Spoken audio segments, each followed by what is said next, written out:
नमस्कार, खबर उत्तराखंड देख रहे हैं आप। मैं हूं आपके साथ विशाल गर्ग और इस वक्त की बड़ी खबर का रुख करेंगे। आज हरियाणा दौरे पर रहेंगे मुख्यमंत्री पुष्कर सिंह धामी। हरियाणा में चुनावी प्रचार को देंगे धार।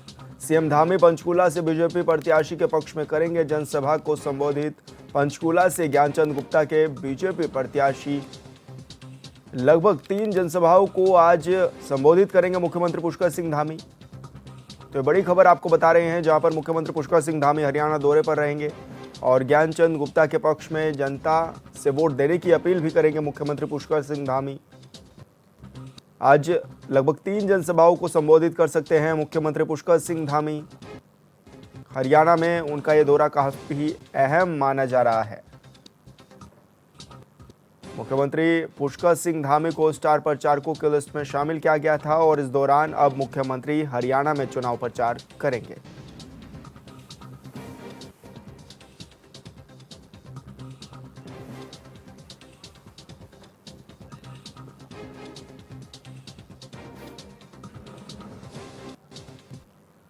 और संवाददाता अरुण सैनी हमारे साथ लाइव जुड़ चुके हैं। अरुण, मुख्यमंत्री पुष्कर सिंह धामी को अहम जिम्मेदारी भी दी गई है और अब वो हरियाणा में चुनाव प्रचार में भी जुटे हुए हैं।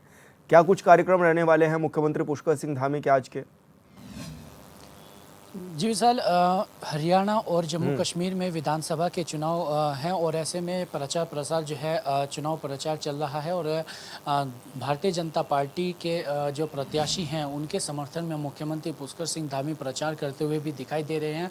इससे पहले जम्मू कश्मीर में भी 3 जनसभाओं को संबोधित मुख्यमंत्री पुष्कर सिंह धामी कर चुके हैं और 3 प्रत्याशियों के लिए जो है जनता से मतदान करने की अपील भी वो कर चुके हैं। और आज मुख्यमंत्री पुष्कर सिंह धामी का हरियाणा का दौरा है और हरियाणा में भारतीय जनता पार्टी के प्रत्याशी ज्ञानचंद गुप्ता, जो कि हरियाणा के पंचकुला से भारतीय जनता पार्टी के प्रत्याशी हैं, उनके समर्थन में जनता से मतदान करने की अपील करेंगे और उनके समर्थन में अलग अलग जगहों पर 3 जनसभाएं संबोधित जो है मुख्यमंत्री पुष्कर सिंह धामी करेंगे। 3 जनसभाओं में जो है प्रतिभाग वो करेंगे और जनसभाओं को संबोधित करने का काम भी करेंगे।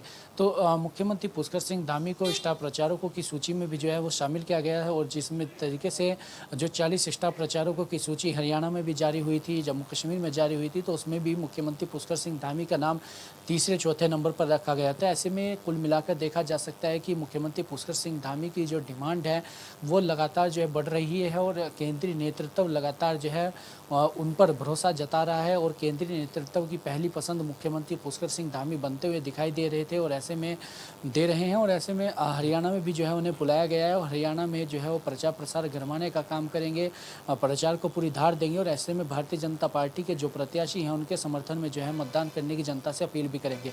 इसी के साथ साथ आने वाले समय में और भी जो है क्योंकि 5 अक्टूबर को हरियाणा में मतदान होना है, एक चरण में जो है हरियाणा में मतदान होगा, तो उससे पहले और भी जनसभाओं को और भी कार्यक्रम मुख्यमंत्री पुष्कर सिंह धामी के हरियाणा में होने वाले हैं। तो ऐसे में जिसको लेकर भारतीय जनता पार्टी ने भी जो है पूरी तैयारियां कर रखी है और मुख्यमंत्री पुष्कर सिंह धामी भी अन्य प्रदेशों में जाकर जो है जिस तरीके के उन्होंने फैसले उत्तराखंड में लिए हैं उनका जिक्र भी करते हुए दिखाई दे रहे हैं। और ऐसे में जिस प्रत्याशी के लिए वो प्रचार प्रसार करते हैं, चाहे लोकसभा चुनाव में भी देखा गया, वहाँ पर भारतीय जनता पार्टी के प्रत्याशियों ने काफ़ी अच्छा प्रदर्शन भी किया है और इसी का नतीजा है कि केंद्रीय नेतृत्व ने एक बार फिर जो है उन्हें स्टार प्रचारक की सूची में शामिल किया है और जहाँ जहाँ पर भी चुनाव होते हैं, विधानसभा के चुनाव हो, तो ऐसे में उन्हें बुलाया जा रहा है और मुख्यमंत्री पुष्कर सिंह धामी केंद्रीय नेतृत्व की पहली पसंद बनते हुए भी दिखाई दे रहे हैं। लेकिन ऐसे में जिन जिन प्रत्याशियों के लिए मुख्यमंत्री पुष्कर सिंह धामी प्रचार कर रहे हैं विधानसभा में, जम्मू कश्मीर और हरियाणा में, तो ऐसे में उन प्रत्याशियों का प्रदर्शन किस तरीके का रहता है ये अभी आने वाले समय में देखने वाली बात होगी। अरुण, क्योंकि लगातार मुख्यमंत्री पुष्कर सिंह धामी ये प्रचार प्रसार करते हुए दिखाई दे रहे हैं, इससे पहले वो जम्मू कश्मीर में भी थे, आज हरियाणा में भी हैं, तो क्या माने कि एक पसंद के रूप में भी उनको देखा जा रहा है? उनके जो लिए गए फैसले हैं, चाहे वो यूसीसी हो, नकल विरोधी कानून हो और भी कहीं अहम ऐसे जो उन्होंने कानून उत्तराखंड में लागू किए हैं, वो कहीं ना कहीं इसके पीछे की वजह है? जी विशाल, देखिए जो फैसले मुख्यमंत्री पुष्कर सिंह धामी ने लिए हैं और जिस तरीके से अगर यूसीसी की बात करें, यूसीसी उनके मैनिफेस्टो में था। जब 2022 के विधानसभा चुनाव उत्तराखंड में होने थे तो भारतीय जनता पार्टी ने अपने एजेंडे में जो है यूसीसी को रखा था। उसके बाद पहली बैठक में मुख्यमंत्री पुष्कर सिंह धामी ने जो है यूसीसी का लेकर ड्राफ्ट तैयार करने के लिए कमेटी का गठित करने का काम किया था। तो ऐसे में ये तमाम ऐसे फैसले हैं जिसके बाद अब देश भर में भारतीय जनता पार्टी ने अपने मैनिफेस्टो में जो लोकसभा चुनाव हुआ हुआ उसमें यूसीसी का जिक्र किया, यूसीसी वो देश भर में लागू करने की बात उन्होंने कही। तो ये तमाम ऐसे फैसले हैं, चाहे नकल विरोधी कानून हो, धर्मांतरण कानून हो, इस तरीके के तमाम ऐसे फैसले मुख्यमंत्री पुष्कर सिंह धामी के द्वारा लिए गए हैं, जिनकी वजह से जो है पहली पसंद वो केंद्रीय नेतृत्व की बनते हुए दिखाई दे रहे हैं। और जो भी चाहे गृह मंत्री अमित शाह हो या रक्षा मंत्री राजनाथ सिंह हो, प्रधानमंत्री नरेंद्र मोदी हो, जब जब भी उत्तराखंड आते हैं उनकी तारीफ करते वो जरूर करते हैं। और ऐसे में रक्षा मंत्री ने उन्हें धाकड़ धामी का नाम भी दिया जब 2022 के विधानसभा चुनाव चल रहे थे। तो इस तरीके से जो है तमाम जो फैसले मुख्यमंत्री पुष्कर सिंह धामी के द्वारा लिए गए, उन्हीं का नतीजा है कि उनकी वजह से केंद्रीय नेतृत्व की पहली पसंद जो है मुख्यमंत्री पुष्कर सिंह धामी बनते हुए दिखाई दे रहे हैं। अब क्या माने आगे किस तरह के और प्रोग्राम भी रहने वाले हैं, या फिर जब मुख्यमंत्री पुष्कर सिंह धामी अन्य राज्यों में जा रहे हैं तो किस तरह की बातें भी मुख्यमंत्री पुष्कर सिंह धामी कह रहे हैं अरुण? जी सर, देखिए बिल्कुल, अगर जम्मू कश्मीर में हो गए, जम्मू कश्मीर की विधानसभा चुनाव की बात की जाए तो जम्मू कश्मीर का विधानसभा चुनाव का प्रोस्पेक्टिव अलग है, वहाँ की राजनीति अलग है, वहाँ के मुद्दे अलग हैं। और हरियाणा की बात करें तो हरियाणा जो प्रदेश है उसके मुद्दे अलग है। हरियाणा में विशेष तौर पर किसान, पहलवान और जवान, ये तीन ऐसे मुद्दे हैं जिनको लेकर दोनों ही दल, चाहे भारतीय जनता पार्टी हो या कांग्रेस पार्टी हो, दोनों ही दल जनता के बीच में जा रहे हैं। और मुख्यमंत्री पुष्कर सिंह धामी भी जब जम्मू कश्मीर में गए तो उन्होंने रक्षा जो सुरक्षा को लेकर तमाम मुद्दे वहाँ पर उठाए और तमाम जो वादे हैं उनके मैनिफेस्टो, भारतीय जनता पार्टी के जो मैनिफेस्टो में है उनका जिक्र भी करते हुए दिखाई दिए। तो इसी के साथ ही हरियाणा में भी जो किसानों को लेकर जो भारतीय जनता पार्टी ने अपने मैनिफेस्टो में चीज़ें रखी है, या पहलवानों को लेकर जो रखी है, क्योंकि खेल सबसे अधिक खिलाड़ी जो है हरियाणा से ही खेलने के लिए जाते हैं, चाहे ओलंपिक हो या अन्य गेम हो। तो इस तरीके से खेल को लेकर और जवानों को लेकर, तो ये तमाम ऐसे मुद्दे हैं जिनको लेकर मुख्यमंत्री पुष्कर सिंह धामी वहाँ पर जो भारतीय जनता पार्टी ने अपने मैनिफेस्टो में चीज़ें रखी है उन्हें भी उठाते हुए दिखाई देंगे। और इसी के साथ साथ अन्य चाहे स्वास्थ्य व्यवस्थाएं हो, शिक्षा हो, इन जैसे मुद्दों पर भी जो काम भारतीय जनता पार्टी की सरकार के द्वारा हरियाणा में हुए हैं उनका जिक्र भी करते हुए मुख्यमंत्री पुष्कर सिंह धामी दिखाई देंगे। बिल्कुल अरुण, बहुत बहुत शुक्रिया आपका तमाम जानकारी साझा करने के लिए। कांग्रेस प्रदेश अध्यक्ष के देवभूमि में डेमोग्राफिक चेंज पर बयान सामने आते ही एक बार फिर पछवाधून का सियासी पारा चढ़ गया है, जिसके चलते लैंड जिहाद से लव जिहाद तक के मुद्दों पर अपने बेबाक बयानों के लिए चर्चित विकासनगर के बीजेपी विधायक मुन्ना सिंह चौहान ने अपनी तीखी टिप्पणी की है। उन्होंने कांग्रेस प्रदेश अध्यक्ष के बयान को शर्मनाक बताया। उन्होंने कहा है कि क्या हम उत्तराखंड देवभूमि को बर्बाद होने तक 25 साल इंतजार करें? कांग्रेस के मुताबिक यहाँ सामाजिक व्यवस्थाओं, देवभूमि की मर्यादाओं को तार-तार होने तक आंखें बंद करके इंतजार करें।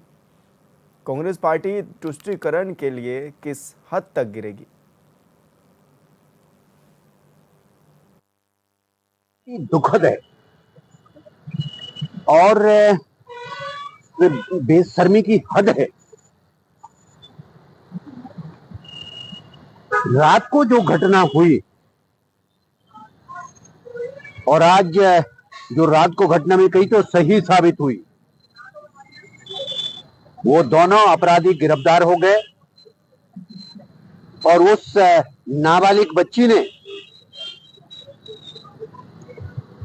आपी बीती बयान की। मैं उसमें डिटेल्स में नहीं जा रहा हूं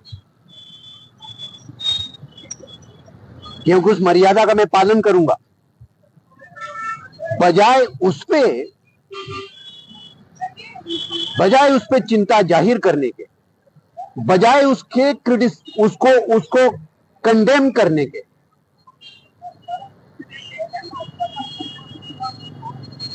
उस घृणित कृत्य को, लेकिन उसको जस्टिफाई कर रहे हैं।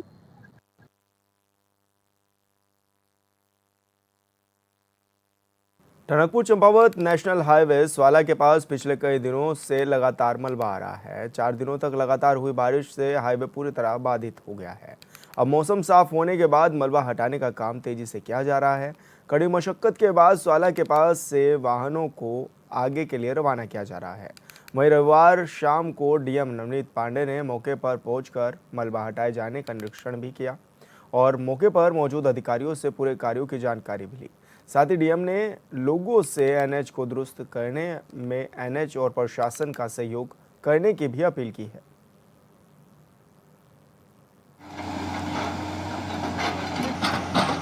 ये किलोमीटर 106 है जो स्वाला गांव के आसपास का क्षेत्र है। यहाँ पे काफ़ी हैवी स्लाइड आया था और 12-13 तारीख की बारिश के बाद यहाँ काफ़ी डैमेजेस हुए थे। यहाँ की हमारी जो एनएच की टीम है वो लगातार 24 घंटे काम कर रही है, लेकिन यहाँ पे खतरा भी बहुत ज़्यादा है और जो हमारा जो लूज रॉक है वो बहुत ज़्यादा है। हमने प्रयास किया था पिछले 2 दिनों में कि हम लोग लाइट व्हीकल को क्रॉस कराएंगे और उसके बाद हमने कल एफर्ट्स किए थे कि हेवी ट्रैफिक भी जो है वो क्रॉस कराया जाए, लेकिन हेवी ट्रैफिक जैसे ही हमने पार कराने की कोशिश करी वहाँ पे काफ़ी ज़्यादा सिंकिंग हुई है और वो अनसेफ हो गया है। आज भी हम देख रहे हैं कि एनएच की टीम सुबह लगभग 6 बजे से काम कर रही है और लगभग 11-12 घंटे के बाद भी हम लोग अभी सक्सेस नहीं आ पाई है। हमें उम्मीद है कि हम लोग मे बी आज शाम या कल सुबह तक लाइट ट्रैफिक के लिए हम लोग इस वहाँ मार्ग को खोल पाएंगे। बीते दिनों लोहाघाट ब्लॉक के सीमांत क्षेत्र में आई आपदा से टुंगरा बोरा क्षेत्र की सड़क जगह जगह बह गई थी, जो कि आपदा के 9 दिन बाद भी नहीं खुल पाई है। यहां तक कि क्षेत्र के पैदल मार्ग भी बह चुके हैं।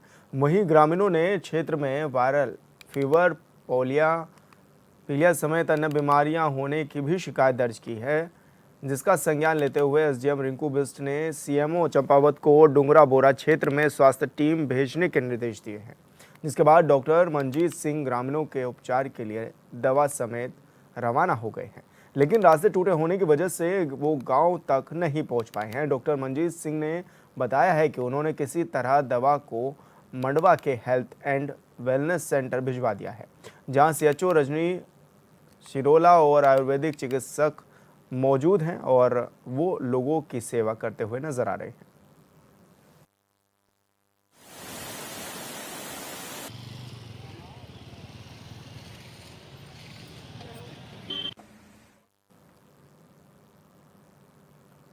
और संवाददाता लक्ष्मण बिष्ट हमारे साथ फोन लाइन पर जुड़ गए हैं। लक्ष्मण, जिस तरह से अब स्वास्थ्य की टीमें पहुंचने जा रही हैं गांव में, ऐसे में क्या माने कि बड़ी परेशानियों का सामना भी करना पड़ा है स्थानीय लोगों को?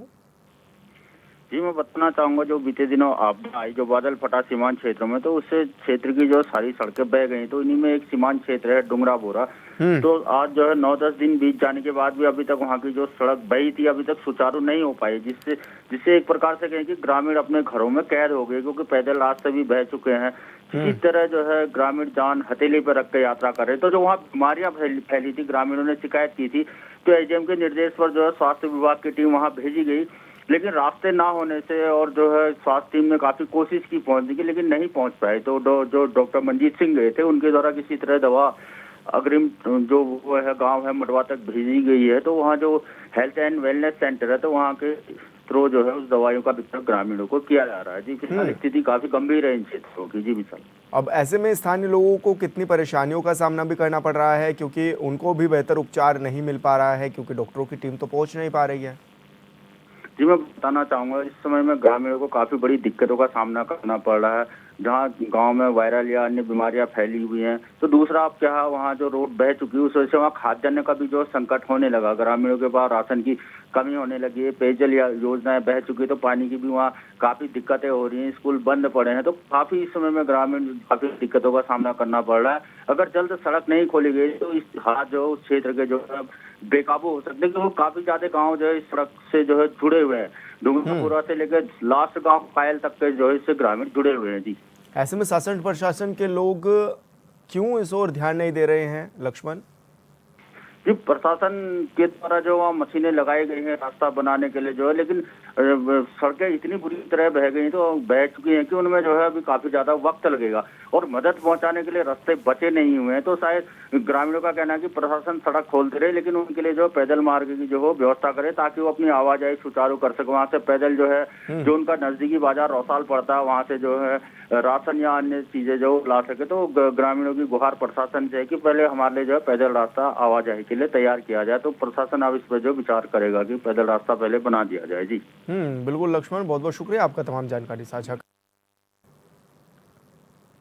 पौड़ी जिले यमकेश्वर विधानसभा क्षेत्र विकासखंड द्वारिखाल के तहसील जखनीखाल के अंतर्गत ग्राम ठाकरा के खोली तोक में एक बच्चे पर बाघ ने हमला बोल दिया था, जिसका ऋषिकेश एम्स में इलाज चल रहा है। बच्चे पर हुए हमले के बाद क्षेत्र में दहशत का माहौल है।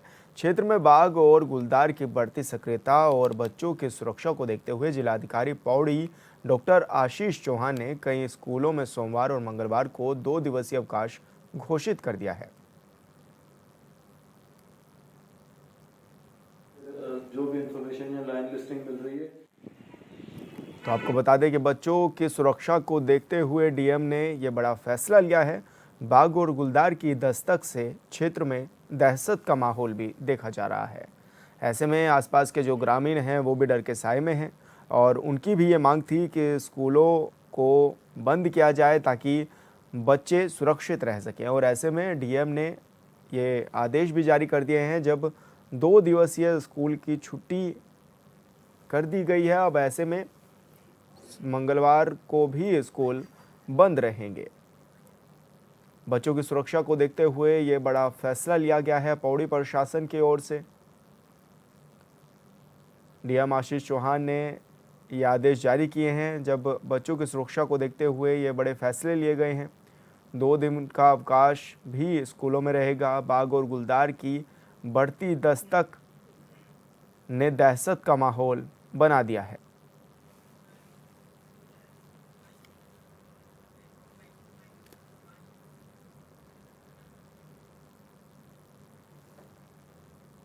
और संवाददाता जय ममकई हमारे साथ फोन लाइन पर जुड़ गए हैं। जय, किस तरह की अब चर्चाएं भी हैं, क्योंकि डीएम ने तो 2 दिन की छुट्टी कर दी है, लेकिन अभी तक जो ये देखा भी जा रहा है कि बाघ और गुलदार की दस्तक है, अब ऐसे में किस तरह से इसको कंट्रोल करने की कोशिश की जा रही है? देखिए, मैं सबसे पहले तो आप बताना चाहूँगा कि पहाड़ों में जो है पूरे उत्तराखंड के अंदर जो है इस तरह की जो है बच्चों पर जो हमला हो रहा है, इस तरह की गुलदार द्वारा जो है घटनाएं सामने आ रही है। पर ये जो क्षेत्र है, ये क्षेत्र काफी पिछड़ा क्षेत्र है यहाँ का। पर यहाँ पे जो है वन विभाग की भी लाख कोशिशों के बाद भी जो है कभी भी इस चीज पे जो है नियंत्रण नहीं रख पाया गया। अभी भी लगातार जो है बाघ गुलदार द्वारा जो है बच्चों पर हमले हो रहे हैं, जिससे डीएम ने जो है तत्काल जो है 2 दिन का अवकाश घोषित किया। पर 2 दिन अवकाश करने का कोई फायदा नहीं है, कुछ लाभ नहीं होगा इससे। तो यहाँ पे तो बिल्कुल वन विभाग की टीम को जो है 24 घंटे सतर्क रहना है और जल्दी से जल्दी इस पर निजात पाने की कोशिश करनी चाहिए। जी, ऐसे में क्या प्रशासन के द्वारा कोई बेहतर इंतजाम नहीं किए जा रहे हैं कि कैसे रोड मैप तैयार किया जाए, कैसे बाघ और गुलदार पर कंट्रोल किया जाए? देखिए, वन विभाग की टीम तो लगातार जो है दावे कर रही है कि हम लगातार कोशिशें कर रहे हैं। पर फिलहाल जो है डीएम जो आशीष चौहान जी हैं, उनके द्वारा जो है सख्त कदम उठाए गए हैं। थोड़ा सबको निर्देशित किया गया कि तत्कालीन जो है इस पर जो है ठोस कदम उठाया जाए, जो आपको हो सकता है उस तरह की कार्रवाई की जाए। पर अभी भी जो है लोगों का बाजार जाना, बाजार से आना, यहाँ तक कि बच्चे तो दूर की बात है, बड़ों का भी जो है घरों से बाहर निकलना दुश्वार हो चुका है। कोई भी जो है अकेले नहीं जा रहा है, टीम को लेकर जा रहा है। हर किसी का अख्तियार है एक अपने बचाव की सुरक्षा के लिए मजबूरी में लोगों को बाहर निकलना ही पड़ रहा है। पर इससे अभी शासन प्रशासन द्वारा जो है जो भी कदम उठाए गए वो किसी भी तरह से लाभित नहीं हो रहे हैं। जी, बिल्कुल जय, बहुत बहुत शुक्रिया आपका तमाम जानकारी साझा करने के लिए। पिथौरागढ़ में जिला प्रशासन समेत एसएसबी और आईटीबीपी ने संयुक्त रूप से पशुपतिनाथ मंदिर परिसर और मोस्टा मानू मंदिर में स्वच्छता अभियान चलाया है। इस दौरान जिले के हर एक नागरिक को स्वच्छता के प्रति सतर्क रहने की सलाह भी दी गई है। साथ ही सभी मौजूद अधिकारी कर्मचारियों को स्वच्छता की शपथ भी दिलाई गई है। इसके बाद चड़क क्षेत्र में सफाई अभियान चलाया गया। स्वच्छता अभियान के दौरान चिन्हित जगहों से लगभग 6 गाड़ी कूड़ा करकट इकट्ठा किया गया, जिसे सुरक्षित स्थान पर निस्तारण किया गया है।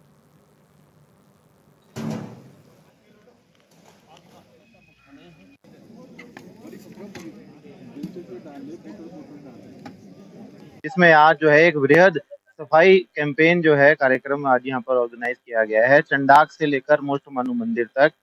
इसमें हमारे जो है केंद्रीय पैरामिलिट्री बल जो है आईटीबीपी 14वां बटालियन, 55 बटालियन एसएसबी और 130 बटालियन टेरिटोरियल आर्मी को टास्क फोर्स, वन विभाग, जिला प्रशासन के समस्त अधिकारीगण एवं कर्मचारीगण और साथ ही साथ जो है अन्य स्थानीय जनता हमारी यहाँ पर सभी लोग आए हैं और बढ़ चढ़कर इस कैंपेन में पार्टिसिपेट कर रहे हैं। वृहद सफाई कैंपेन हम यहाँ चला रहे हैं। इस मैसेज के साथ में सर्वप्रथम जो है स्वच्छता से संबंधित जो शपथ जो है हमारी उसको ग्रहण किया गया है सभी द्वारा।